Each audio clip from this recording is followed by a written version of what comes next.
5,50,000 എന്തോ 5,50,550 രൂപ എന്തോ കുടിച്ച് ലോൺ അടയ്ക്കേണ്ടിയിരുന്ന ഒരാൾ ചോദിച്ചപ്പോൾ 550 രൂപ ഇളവ് ചെയ്ത് കൊടുത്തതിന് ശേഷം ആ പരാതി പരിഹരിച്ചു എന്ന് പറഞ്ഞില്ലേ.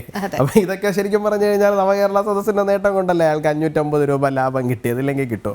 ഇതൊക്കെ ജനങ്ങളെ നോക്കി പരിഹസിക്കുവാൻ വേണ്ടിയിട്ട് ഒരു ഒരു വണ്ടി എടുത്തുകൊണ്ട് വടക്ക് നിന്ന് തെക്കോട്ടേക്ക് ഓടിച്ചു വന്നു എന്നുള്ളതിനപ്പുറത്തേക്ക് ഇതെന്താണ് പ്രയോജനം എന്ന് ചോദിച്ചു കഴിഞ്ഞാൽ അവർക്കും പറയാൻ അറിയില്ലെന്നേ. അത് അവരുടെ തെറ്റൊന്നും അല്ല. ആ ബസ്സിൻ്റെ അവസ്ഥ എന്താ ഇപ്പോൾ? അതെവിടെയോ കൊണ്ട് പൊളിക്കാനിട്ടിരിക്കുന്നത് മ്യൂസിയം ആവും. മുഖ്യമന്ത്രിയും മന്ത്രിമാരും ഒക്കെ കൂടി ഇരുന്ന് യാത്ര ചെയ്ത ബസ് കാണാൻ അമേരിക്കയിൽ നിന്ന് ലണ്ടനിൽ നിന്നൊക്കെ ആൾ വണ്ടി വിളിച്ച് വരും, ടിക്കറ്റ് എടുത്ത് കാണുമെന്നൊക്കെ പറഞ്ഞാണ് ഇപ്പോൾ ആ ബസ്സിനെ എവിടെയോ കൊണ്ട് പൊളിക്കാൻ വേണ്ടിയിട്ട് ഇട്ടിട്ടുണ്ട്, ഏതോ അട്ടത്ത് കയറ്റി ഇട്ടിട്ടുണ്ട്. അതെന്തോ ആയിക്കൊണ്ട് പോട്ടെ. എന്തായിരുന്നാലും ശരി തന്നെയാണ്.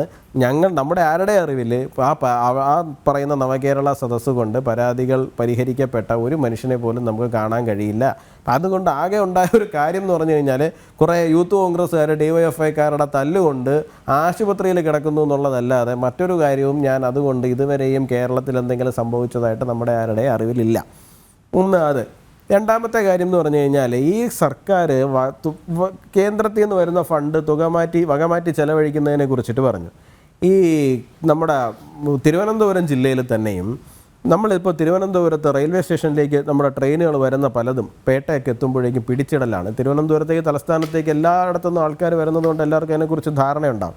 അതിനുള്ള പ്രധാന കാരണം എന്ന് പറയുന്നത് അത്രയധികം ട്രെയിനിനെ അവിടെ അക്കോമഡേറ്റ് ചെയ്യാൻ പറ്റുന്നില്ല എന്നാണ്. അപ്പോൾ നിയമവും കൊച്ചുവേളിയൊക്കെ അതിനനുസരിച്ചിട്ട് വലുതാവണം. അതോടൊപ്പം തന്നെ ആ നിയമത്ത് നിന്ന് കന്യാകുമാരിയിലേക്കുള്ള സ്ട്രെച്ച് ഡബിളിങ് നടക്കണം. ഇതൊക്കെയാണ്.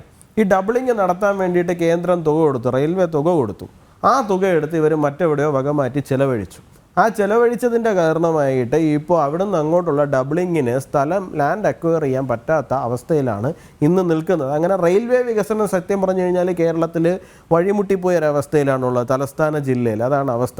കേരളത്തിൽ നിന്ന് പുറത്തേക്ക് ഇറങ്ങുന്ന തമിഴ്നാട്ടിലേക്ക് പോകാനുള്ളൊരു വഴിയുടെ അവസ്ഥയാണ്. അപ്പോൾ ഓരോ മേഖല എടുത്തു കഴിഞ്ഞിരുന്നാലും ശരി തന്നെയാണ്, ഇവിടെ പൊതുജനങ്ങൾക്ക് കിട്ടേണ്ടതായിട്ടുള്ള പ്രയോജനം ഒരു തരത്തിലും കിട്ടിക്കാതാക്കുവാൻ വേണ്ടിയിട്ട് എന്തൊക്കെ ചെയ്യാൻ കഴിയുമോ അതൊക്കെ പരമാവധി ചെയ്തുകൊണ്ട് പൊയ്ക്കൊണ്ടിരിക്കുന്ന ഒരു സർക്കാരാണ് നിലവിൽ സംസ്ഥാനം ഭരിച്ചുകൊണ്ടിരിക്കുന്നത് എന്നുള്ളത് ദുഃഖകരമായിട്ടുള്ളൊരു യാഥാർത്ഥ്യമാണ്.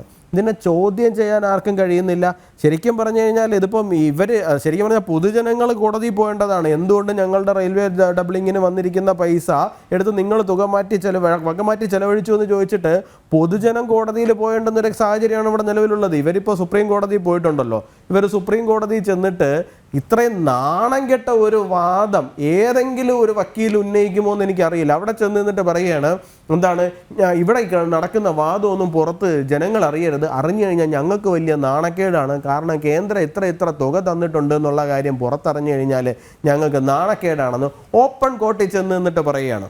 ഒരു തവണ എഴുന്നേറ്റ് നിൽക്കുന്നതിന് കപിൽ സിബൽ എന്ന് പറയുന്ന വക്കീലിന് കൊടുക്കുന്നത് ലക്ഷങ്ങളാണ്. 25 ലക്ഷം 50 ലക്ഷം ഒക്കെയാണ് അദ്ദേഹത്തിന് ഒരു സിറ്റിങ്ങിന് അദ്ദേഹം എഴുന്നേറ്റ് നിൽക്കുമ്പോൾ കൊടുക്കുന്നത്. അതുപോലെ തന്നെ മുഖ്യമന്ത്രിയുടെ മകളുടെ കേസുമായിട്ട് ബന്ധപ്പെട്ടിട്ട് വാദിക്കുന്ന വക്കീലിന് ഒരു സിറ്റിങ്ങിന് 25 ലക്ഷം രൂപ വെച്ചാണ് കൊടുത്തുകൊണ്ടിരിക്കുന്നത്. അപ്പോൾ ഇതിനെല്ലാത്തിനും ഇവർക്ക് കാശുണ്ട്. ഇത് എവിടെ നിന്നാണ് ഈ കാശെന്ന് പറയുന്നത്? എന്തായാലും നമുക്കറിയാം, സംസ്ഥാന സർക്കാർ വലിയ കടത്തിലാണ്. ചരിത്രത്തിൽ ആദ്യമായിട്ട് സർക്കാർ ജീവനക്കാരുടെ ശമ്പളം മുടങ്ങുന്ന സാഹചര്യം ഉണ്ടായി. KSRTC ഉൾപ്പെടെയുള്ള സ്ഥലങ്ങളിൽ വളരെ നേരത്തെ തന്നെ ശമ്പളം മുടങ്ങി. ബിവറേജസ് കോർപ്പറേഷൻ നഷ്ടത്തിലാണ്. അങ്ങനെ കേരളത്തിലെ സമസ്ത മേഖലകൾ എടുത്ത് നോക്കിയിരുന്നാലും ശരി തന്നെയാണ്, ശമ്പളം മുടങ്ങുന്ന അവസ്ഥ, പെൻഷൻ മുടങ്ങുന്ന അവസ്ഥ, ക്ഷേമ പെൻഷൻ മുടങ്ങുന്ന അവസ്ഥ. അങ്ങനെ കേരളത്തിലെ പൊതുജനങ്ങളെ ഏതൊക്കെ മേഖലയിൽ ബുദ്ധിമുട്ടിക്കാൻ കഴിയും അങ്ങനെയൊക്കെ ബുദ്ധിമുട്ടിച്ച് ഓടിച്ചുകൊണ്ടിരിക്കുകയാണ്. ഒരു കാര്യം കൂടി നമ്മൾ തിരിച്ചറിയണം. ഇപ്പോൾ 2 ദിവസങ്ങൾക്ക് മുമ്പാണ് 2 രൂപ കുറയ്ക്കുന്നത് പെട്രോളിയത്തിന് വേണ്ടിയിട്ട് കേന്ദ്രം മൊത്തത്തിൽ. ഇന്ന് ഇന്ത്യയിൽ ഏറ്റവും അധികം പെട്രോളിന് പ്രൈസ് വാങ്ങിക്കുന്ന 2ാമത്തെ സംസ്ഥാനം എന്ന് പറയുന്നത് നമ്മുടെ ഈ കേരളമാണ്. നമ്മളിപ്പോൾ അടിച്ചുകൊണ്ടിരിക്കുന്ന ഈ പെട്രോളിനും ഡീസലിനുമാണ് നമ്മൾ ഇന്ത്യയിൽ തന്നെ ഏറ്റവും അധികം പൈസ കൊടുത്തുകൊണ്ടിരിക്കുന്ന 2ാമത്തെ സംസ്ഥാനമായിട്ടാണ്, അവിടുത്തെ ജനങ്ങളായിട്ടാണ് നമ്മൾ ജീവിച്ചുകൊണ്ടിരിക്കുന്നത്. ശരിയാണ്. എനിക്ക് തോന്നുന്നതെന്ന് വെച്ച് കഴിഞ്ഞാൽ ഇവർ സ്ഥിരം പറയുമല്ലോ, UP കുഴപ്പമാണ്, ബീഹാർ കുഴപ്പമാണ്, ഉത്തരേന്ത്യ കുഴപ്പമാണ്, കേരളം നമ്പർ 1ആണ്. അപ്പോൾ അവിടെയൊക്കെ ഉള്ള പാവപ്പെട്ട ജനങ്ങൾക്ക് പെട്രോൾ അടിക്കാൻ കാശില്ലാത്തത് കൊണ്ട് അവരൊക്കെ പാവങ്ങളും, അവർ 95 രൂപയ്ക്ക് വാങ്ങിക്കുന്ന പെട്രോൾ നമ്മൾ 109 രൂപയ്ക്ക് കൊടുത്തടിക്കുന്ന ധനികരായ നമ്പർ 1 സ്റ്റേറ്റിലെ ആൾക്കാരുമായിട്ട് നമ്മളെ പരിവർത്തനം ചെയ്യുകയാണ് ശരിക്കും പറഞ്ഞാൽ ഇവർ ചെയ്തിരിക്കുന്നത്.